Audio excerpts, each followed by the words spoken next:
Šiandien mačiau apie vieną trumpą pokalbį, kurį turėjau, kuris man labai įstrigo dėl tam tikrų priežasčių. Tai aš pasakojau tetai, kad susiradau pačiūžas, kad eisiu pagaliau čiaužyti ir turiu, kas mane pamokys. Ir kai išmoksiu čiuožt, aš būsiu labai kieta. Ir jisai pasakė tokį dalyką, kuris man ir įstrigo. Jisai pasakė, kieti greitai lūžta. Ir po to aš mąsčiau apie šitą dalyką. Ir prisiminiau du palyginimus, kuriuos pats Jėzus savo priskyrė. Tai jisai pavadino save šviesa ir jis pasakė, kad jis vanduo. Tai jis pavadino save pasaulio šviesa ir gyvybės. Pasakė, kad jis yra gyvybės vanduo. Ir aš pagalvoju, kad abu tie dalykai, kad jie yra lankstus. Tokie lankstus, kokie tik gali būti. Ir jie niekada nelūžta dėl to. Bent jau nelūžta taip, kaip lūžta kiti dalykai. Jie visada apeina savo kažkokius trukdžius. Jeigu supilam vandenį jeigu pilam vandenį į kažkokį tai takelį, kuris turi prabėgti, jisai prabėgs pro visus mažiausius tarpelius ir pasieks savo tikslą, nes jis yra lankstus. Ir aš mačiau apie tai. Nes žinau, kad Dievas mane irgi to labai mokė. Kaip būti lankščiai pagal jo vedimą. Ir duosiu pavyzdį. Čia tik vienas iš labai labai daugelio. Buvo laikas, kai Dievas mane mokė kalbėti nepatogius dalykus. Sakyti žmonėm kažką, ką žinojau, kad tai sukels trinti tarp mūsų ir jiem tai nepatiks. Ir suprantu, kodėl Dievas to mane mokė, nes aš buvau iš prigimties labai linkusi, per daug linkusi nutilėti dalykus ir sakyti tik tai, kas patogu žmonėm. Ir Dievas dažnai vienam sezone mano gyvenime pastatydavo mane į tokias situacijas, kur jausdavau, kaip šventoji dvasia mane ragina eik ir sakyk tą ir tą, tam ir tam žmogui, ir nusiteik, kad tai jiem nepatiks. Ir aš išmokau tą daryti.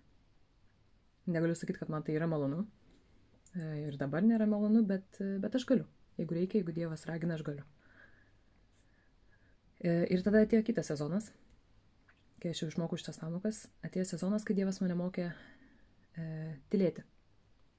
Tai kai jis mokė mane kalbėti, kas nepatogu, jisai naudojo daug istorijų iš Naujojo testamento, kur Jėzus, net ir per pranašus iš Senojo testamento, bet pagrinde iš Naujojo testamento, kur Jėzus vis susikivirčydavo su fariziejais ar rašto aiškintojais. O kai Dievas mokė mane tylėti tose situacijose, kur aš labai norėjau kažką pasakyti, ar atsikirsti, ar kažkaip apsiginti, ar pagrindę kažkaip atsakyti, kad parodyt, kad tas žmogus neturi man galios. Tada Jėzus naudojo pavyzdį, savo paties pavyzdį, kaip jisai tylėjo, kai prieš nukryžiavimą buvo nuvestas pas karalių Herodą. Jėzus turėjo visą išmintį, visą iškalbą, kiaurai matė žmonės ir jisai žinojo, ką jis turėtų pasakyti karaliui, kad jį paleistų ir jis galėtų išvengti tokio nemalonaus proceso kaip nukryžiavimas. Bet jis tylėjo. Jis nepasakė jam nei vieno žodžio, nes tokia buvo Dievo valia.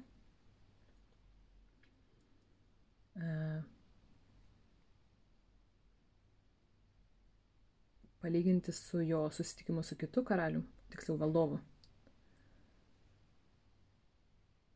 Pontijum Pilotu, tai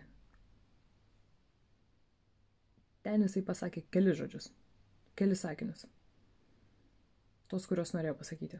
Bet vėlgi tai nebuvo, kad apginti save, kad apsaugoti ar kažkaip ištraukti save iš nemalonios situacijos. Ir per tos pavyzdžius Dievas mane mokė tylėti situacijose, kur aš labai norėjau kalbėti ir apsiginti.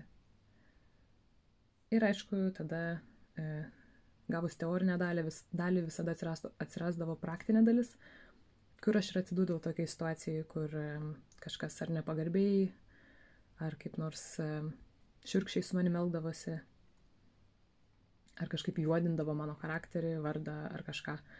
Ir šventoji dvasia man sakydavo, dabar noriu, kad išmoktum tylėti. Ir bent jau tam kartui aš tą išmokau. Tai ką bandau pasakyti, kad Dievas mus moko būti lankščiais kaip vandeniui. Jisai yra ta vaga, kuri mus šventosios dvasios vedimas. Yra tarsi ta vaga, kuri mus nukreipia. Ir kol nukreipia, ten yra visokių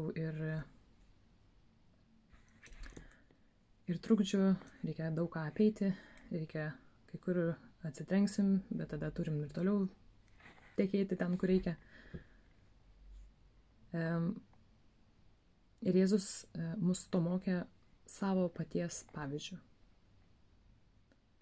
Galim perskaityti visą Naują Testamentą ir mes nerasim vieno šablono, vienos formulės, kaip reikėtų elgtis tokio ir tokio situacijai.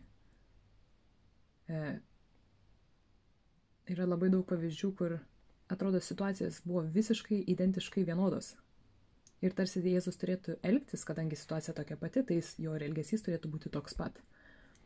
Bet mes matom, kai skaitom istorijas apie jį, kad vienur jis elgėsi taip, kitur jis elgėsi kitaip.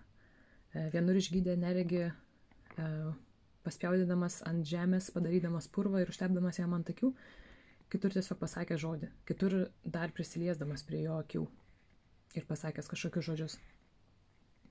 Ir Dievas, Jėzus niekada mums neduoda šablono, kaip juo sekti. Ir aš manau, jis padarė tą labai sąmoningai. Kad mes niekada ir neieškotume tos auksinės formulės, ką reiškia būti krikščioniu. Kad mes suprastume, kad vienintelis būdas, tas siauras kelias yra tik tai santykis su Jėzumi ir mokymasis gyvai,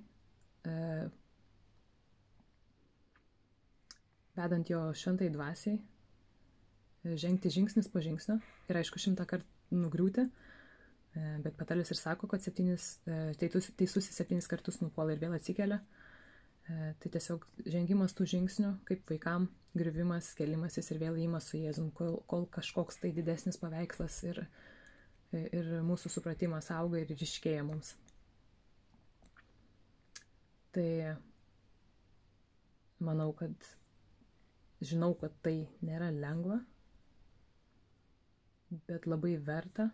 Ir kadangi tai nėra lengva, nes kartais tai gali atrodyti nesaugu, nes tu nežinai, kaip Jėzus šiandien paprašys tavęs pasielgti. Aišku, yra tie bendri principai. Jis niekada nesakys, eik ir žudyk, nes jo įstatymas sako nežudyk. Bet aš kalbu apie tuos kasdienius pasirinkimus, kurie Jėzui taip pat yra svarbus mūsų gyvenime. Nes viskas, ką darom, ar valgome, ar gerime, darykime jo šloviai, kaip žodis sako. Tai dėl to, kad tai nėra taip mums žmogiškai natūralu, nes mes norim visą laiką viską žinoti ir suprasti, tai manau, kad daugelis žmonių renkasi eiti tuo lengvesniu keliu. Tai tiesiog sekti taisyklėmis. Bet nemanau, kad to užtenka keliaujant su Dievu. Taisyklės yra gerai, jos mus saugo, bet nemanau, kad tai yra santykis, kurį Dievas nori, kad mes turėtume su juo. Jis nori gyvo. O jeigu tai gyva, tai yra nuolat besikeičiantis dalykas, nuolat augantis, nuolat kažkaip nuolat evoliucionuojantis, bet ne ta prasme, kad tai tampa kažkuo kitu, bet tai tiesiog tobulėja. Tai va, Tai tikiuosi, kad ir meldžiuosi, kad Dievas duos jums drąsos ir užsispyrimo ir išminties, kaip pasirinkti tą sunkesnį kelią.